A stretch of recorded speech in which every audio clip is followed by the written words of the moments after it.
किस तरह की सस्ती राजनीति का इस्तेमाल करते हुए जस्टिन ट्रूडो ने भारत और कनाडा के रिश्ते खराब कर दिए हैं, सभी जानते हैं। लेकिन अब तो उन्होंने सारी हदें पार करते हुए भारत के विदेश मंत्री डॉक्टर एस जयशंकर को ही ब्लॉक कर दिया है, जिस पर एलन मस्क ने कहा है कि 2025 का चुनाव जस्टिन ट्रूडो नहीं जीत पाएंगे। जैसा कि आप देख पा रहे हैं, जो फैसले अभी जस्टिन ट्रूडो लेने में लगे हैं, उससे तो अब दुनिया का ध्यान यूएस इलेक्शन से हटकर कनाडा के 2025 के इलेक्शन पर जा चुका है।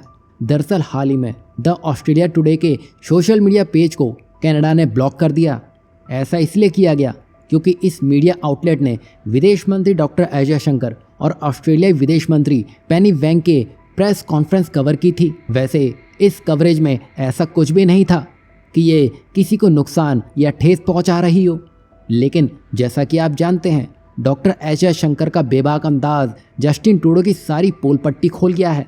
यही वजह है कि कनाडा ने ऐसा कदम उठाया जिस पर आज दुनिया हंसने में लगी है। उल्टा ऑस्ट्रेलिया तो फाइव आइज का सदस्य देश है, उसके पोर्टल को ही ब्लॉक करना, उससे जस्टिन ट्रूडो अपनी वापसी की टिकट बुक करवा चुके हैं। क्योंकि इसी से जुड़ी एक इंटरेस्टिंग अपडेट अब सामने आ रही है, जिसमें एलन मस्क ने जस्टिन ट्रूडो को लेकर कुछ ऐसा कह दिया है जो भारत के लिए तो जीत के समान है। ये तो आप जानते ही हैं, एलन मस्क ने ट्रंप को राष्ट्रपति बनने में बड़ी मदद की है, चाहे वो पैसे के जरिए हो या फिर सोशल मीडिया के जरिए हो। मतलब यहाँ मस्क की ताकत का अंदाज़ा आप लगा सकते हैं। जैसे अब ट्रंप दुनिया के ताकतवर आदमी बन चुके हैं, तो मस्क दूसरे ताकतवर आदमी हैं जो अनइलेक्टेड हैं, यानी कि जिन्हें लोगों द्वारा चुना नहीं गया है। और इसे आप ऐसे समझिए कि एलन मस्क सिर्फ दुनिया के सबसे अमीर आदमी नहीं है, बल्कि उनकी राजनीतिक और आर्थिक ताकत भी काफ़ी बढ़ रही है। इसका अंदाज़ा आप ऐसे लगाइए कि टेस्ला के शेयर सीधे सीधे 15% की उछाल के साथ आगे बढ़ चले हैं, और ये आंकड़े अब आगे और भी बढ़ते दिखाई देंगे। और यहाँ एलन मस्क इसलिए भी खास हो जाते हैं क्योंकि वो जो कहते हैं उसको वो करके दिखाते हैं।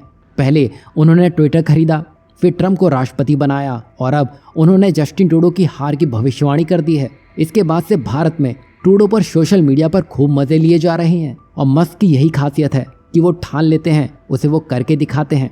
हालांकि एलन मस्क ने जो कहा है वो सिर्फ मजाक का विषय नहीं है। दुनिया भर में सरकार बनवाने या गिरवाने में ताकतवर देशों की भूमिका अहम होती है। अभी हाल ही में हमने देखा किस तरह बांग्लादेश में शेख हसीना सरकार को गिराया गया था। सब जानते हैं कि इसके पीछे अमेरिका का ही हाथ था। लेकिन कनाडा की स्थिति बांग्लादेश जैसी नहीं है, पर उससे बहुत अच्छी भी नहीं है। वहीं एलन मस्क ने हर बार जस्टिन ट्रूडो की नीतियों के आलोचक रहे हैं, और अब उनका निशाना सीधे जस्टिन ट्रूडो ही है। कुल मिलाकर एलन मस्क सिर्फ एक कारोबारी नहीं, बल्कि वो राजनीतिक, मीडिया और समाज में भी एक महत्वपूर्ण शक्ति बन चुके हैं। अब मस्क का ध्यान कनाडा के चुनाव पर है, जहां वे जस्टिन ट्रूडो के खिलाफ सीधे तौर पर हस्तक्षेप करने की सोच रहे हैं। और यही नहीं, कनाडा में ट्रूडो सरकार से लोग भी नाखुश हैं, खासकर बढ़ती महंगाई और आर्थिक संकट को लेकर। और एलन मस्क का मानना है कि जस्टिन ट्रूडो अगला चुनाव हार सकते हैं और वहाँ राइट विंग सरकार बन सकती है। यही नहीं, एलन मस्क और डोनाल्ड ट्रंप दोनों की ही ट्रूडो से नहीं बनती है। ऊपर से ट्रंप और मोदी की दोस्ती इसमें एक बड़ी भूमिका निभा सकती है। वैसे एलन मस्क कुछ करे या ना करे, जस्टिन ट्रूडो का घड़ा पहले ही भर चुका है, क्योंकि कनाडा के आम लोग ही ट्रूडो से त्रास चुके हैं। और अब ट्रूडो के पास गिनती के ही दिन बचे हैं। और जब कनाडा ने एस जयशंकर को ही ब्लॉक करके अपने ताबूत में आखिरी कील ही ठोक दी है, जिसके नतीजे जग जाहिर होने में ज़्यादा समय नहीं लगेगा। वैसे आपको क्या लगता है, एलन मस्क ने जो कहा है वो करके दिखाएंगे, या इसमें भी आगे चलकर कुछ सांठगांठ देखने को मिल सकेगी? वैसे जो भी हो, यहाँ भारत के दोनों हाथों में घी के लड्डू आने वाले हैं। एक तरफ बांग्लादेश तो दूसरी तरफ कनाडा। इसमें आप सबकी क्या राय है, ज़रूर बताइएगा।